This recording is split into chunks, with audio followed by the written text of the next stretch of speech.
everybody commits mistakes, and everybody suffers from the mistakes that they've done. And so with that, I can say that a specific person who committed mistake should somehow serve the consequences of his actions and not find an easy way out. And sometimes the people that they also hurt are those people who also find an escape, not to feel the pain anymore.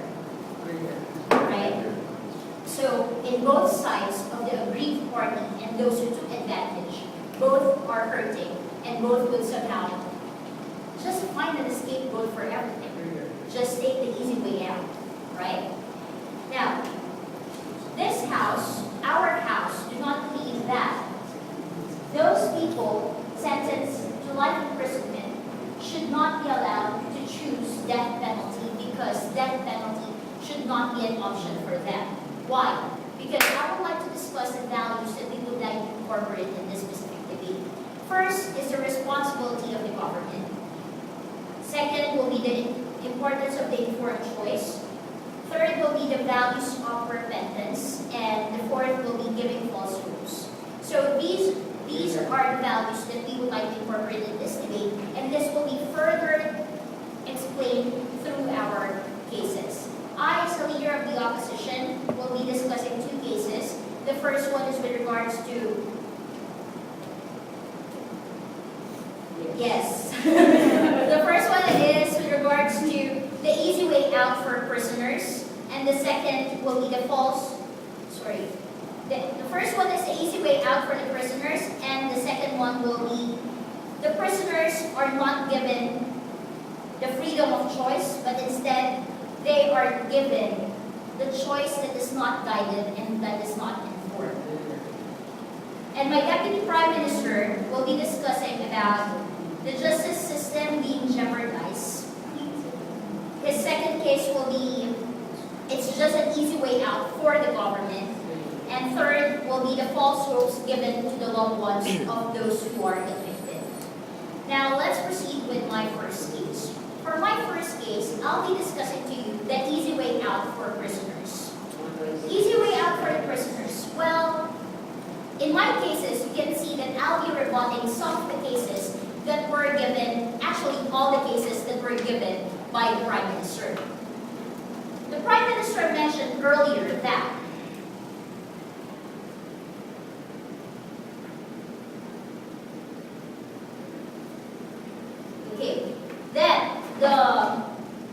the people who are already terminally ill and those people who's already old are not capable of doing productive job anymore. They're not capable of working anymore. So, with this, are you going to tell me that the government will simply bail out on them?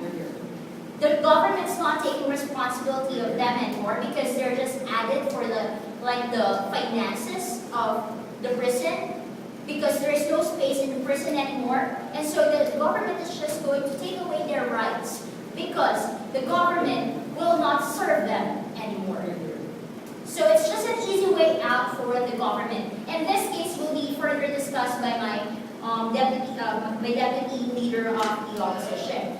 Earlier also, it was mentioned that terminally ill people and those people who's already old should have the right to choose.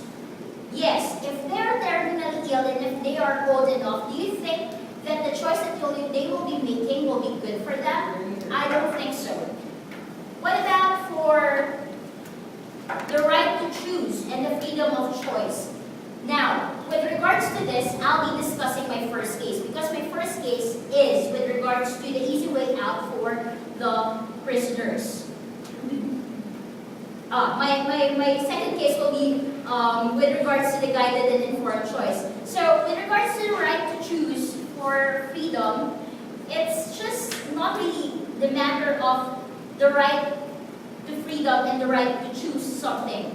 It's not an informed choice, it's not a guided choice. I'll discuss that later. Let me discuss my first case. The first case is with regards to the easy way out for the prisoners. Well, these prisoners commit a mistake. They committed a crime. And so they should serve the consequences of their action. If you're just going to let them, die, they will not be given the choice to correct the deeds that they have. We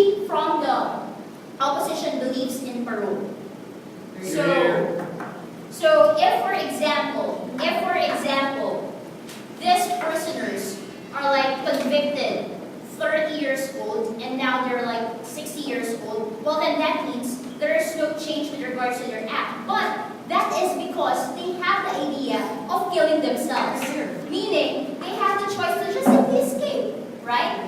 I'll take you in a while. And after that, the people who is convicted of this specific crime will somehow feel that, okay, I'm just going to not do the good thing inside the prison because if I'm already old, I can just simply go for the option of, I can die.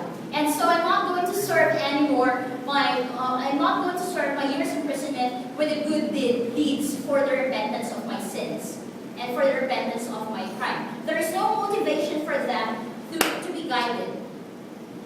Okay, sorry. And the next is for the second case. For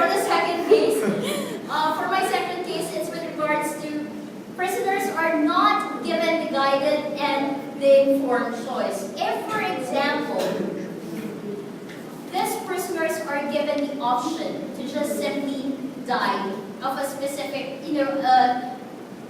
I did the wrong thing, and so I'm here in prison, and then I have the option to choose whether I'll have death penalty or will I finish my service. Well, in almost all the cases, there will always be the informed choice that should be taken in consideration. If you're going to give them this specific option, they are not going to do the right thing.